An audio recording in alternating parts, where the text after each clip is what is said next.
രാം നാരായണ രാം. വ്യക്തി സ്വത്തവകാശം എന്തുകൊണ്ട് നീക്കണം എന്ന് ചർച്ച ചെയ്യാം.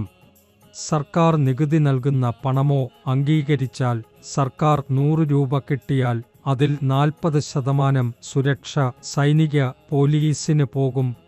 കൂടാതെ 40% എസ് ഓഫീസർ, PS ഓഫീസർ, മന്ത്രികൾ, MLA-കൾ എന്നിവരുടെ ഭക്ഷണം, പാനീയത്തിൽ, വൈദ്യുതി ബിൽസ് എന്നിവയിൽ ചെലവഴിക്കും.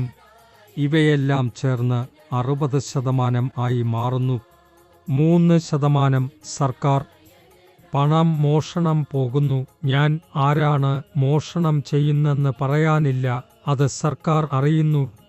150 കോടി ആളുകൾക്ക് നൽകുന്ന 25% പണവും സമ്പൂർണമായി എത്തുന്നില്ല. ഇത് സംസ്ഥാനോ സ്റ്റേറ്റ് വൈസ് എന്നിങ്ങനെ ഇടയ്ക്ക് മോഷണം പോകുന്നു. അതിനാൽ ഇന്ത്യയിലെ ജനങ്ങൾക്ക് 100 രൂപ പകരം വച്ച് 20% മാത്രം കിട്ടുന്നു. വ്യക്തി സ്വത്തവകാശം നീക്കിയാൽ ആളുകൾക്ക് മുഴുവൻ പണം കിട്ടും. രാജ്യത്ത് നിന്ന് വ്യക്തി സ്വത്തവകാശം നീങ്ങിയാൽ പോലീസും സൈനികരും ആവശ്യമില്ല. ഒരു ജാതി, ഒരു മതം, ഒരു കുടുംബം ഉണ്ടാകും.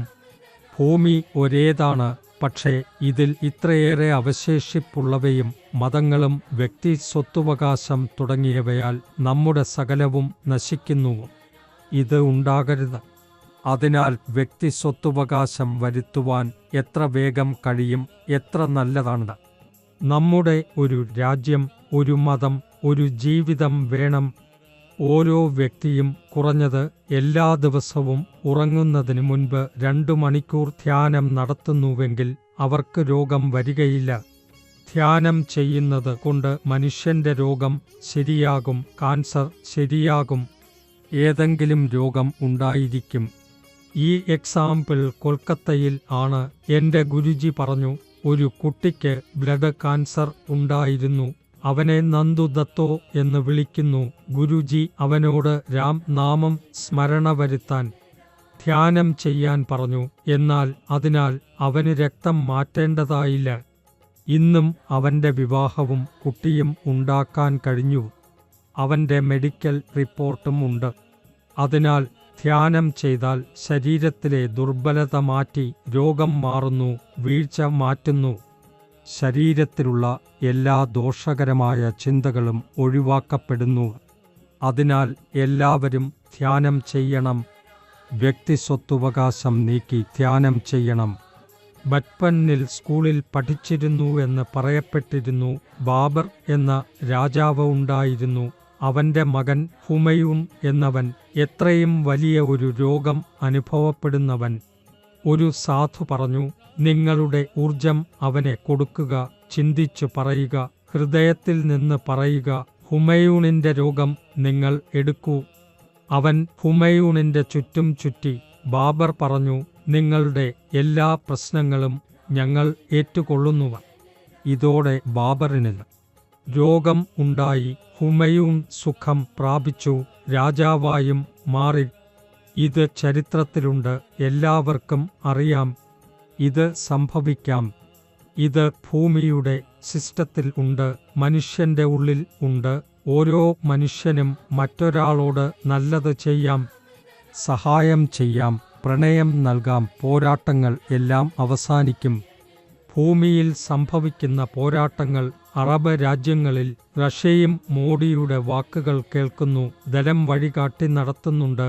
മോഡിക്ക് എന്ത് ചെയ്യണമെന്ന് അറിയാമല്ലോ. നിങ്ങൾ മോഡി കൂടാതെ യോഗിയെയും പിന്തുണക്കുക. ഇന്ത്യയുടെ ജനങ്ങൾ അവരെ വോട്ട് ചെയ്യണം.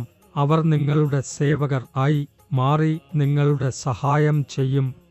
ഒരു ഭാഷ തന്നെയാണ് ബംഗാളി. മഹാഗുരു ജി നമ്മളുടെ വേണ്ടി വിടച്ചുപോയ പുസ്തകം ഹിന്ദിയും ഇംഗ്ലീഷിലും മാറ്റി. അത് നമുക്ക് സൂക്ഷിച്ചിട്ടുണ്ട്.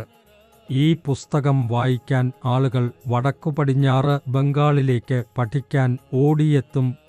ആകാശത്തിൽ ഒരു ഉടമക്കാരനാണ് കാണപ്പെടുന്നത്. സൂര്യനെ ഒരിക്കലും കണ്ടിട്ടുണ്ടോ? ഞാൻ ഇന്ന് വെയിൽ കൊടുക്കരുത്, കാരണം ഞാൻ ഉടമയാണ് എന്ന് പറയുന്നവൻ. അവൻ ഒരു സേവകനാണ്, ഉദ്യോഗസ്ഥൻ ആണ്. അതിനാൽ ഭൂമിയിൽ പ്രസിഡന്റും മന്ത്രിമാർ ഇങ്ങനെ പറയുന്നത് എന്ത്? ഞാൻ ഒരു സേവകനാണ് എന്ന്. അവർ പറയുന്നത് നമ്മുടെ രാജ്ഞിയിൽ നല്ല ജോലി നടത്തിയിട്ടുണ്ട്. ഞാൻ ചോദിക്കുന്നു, എന്ത് രാജ്യം? രാജ്യം പ്രകൃതിയുടെ രാജ്യം തന്നെയാണ്. എന്നാൽ എത്രയും രാഷ്ട്രീയ പാർട്ടി ഏതെങ്കിലും മന്ത്രിയുടെ രാജ്യമുണ്ടോ? അതിനാൽ ഭൂമിയിൽ ഉടമസ്ഥൻ എവിടെ നിന്നാണ് വന്നത്? ആകാശത്തിൽ ഉടമസ്ഥൻ ഒന്നും ഇല്ല. സൂര്യൻ ഉടമസ്ഥനല്ല, കാറ്റുടമസ്ഥനല്ല, വെള്ളം ഉടമസ്ഥനല്ല, ഭൂമിയുടമസ്ഥൻ ഇല്ല. എങ്കിൽ ഭൂമി പറഞ്ഞാൽ എൻ്റെ ശരീരത്തിൽ നിന്ന് നീങ്ങൂ, നമുക്ക് എവിടെ പോവാം? ആകാശം പറഞ്ഞാൽ ഞാൻ ഓക്സിജൻ കൊടുക്കില്ല, വെള്ളം പറഞ്ഞാൽ ഞാൻ വെള്ളം കൊടുക്കില്ല. എന്നെന്താണ് ഭൂമിയുടെ സ്ഥിതി? അവർ ദാസന്മാരായി വന്നിട്ടുണ്ട്. എന്നാൽ അവർ ഒരു ചിന്തകൻ ആകുകയാണെങ്കിൽ ഭൂമിയിൽ മനുഷ്യരുടെ വായുവിന് ബുദ്ധിമുട്ടുകൾ ഉണ്ടാകും. അതിനാൽ വ്യക്തി ഉടമസ്ഥാവകാശം തുടരരുത്. ആകാശവും പ്രകൃതിയും നോക്കുക. അവർ എന്ത് പറയുന്നു? അവരുടെ വാക്കുകൾ കേൾക്കുക. അവരുടെ പ്രണയം സ്വീകരിക്കുക. അവരോട് കൂടിയാണ് ഞങ്ങൾ ജനിച്ചതും അവരെക്കൊണ്ട് തന്നെ ഞങ്ങൾ രൂപപ്പെട്ടവരാണ്.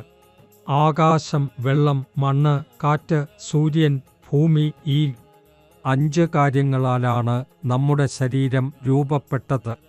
ഭൂമിയിൽ ജനിച്ചവർ ദൈവങ്ങളായും ഒരു മതത്തോടെ ജനിച്ചവരാണ്. അത് ജീവധർമ്മം ആണ്. അവർ എങ്ങനെ ജനിച്ചെങ്കിലും വെറുതെ കൊണ്ടുവരുന്നു.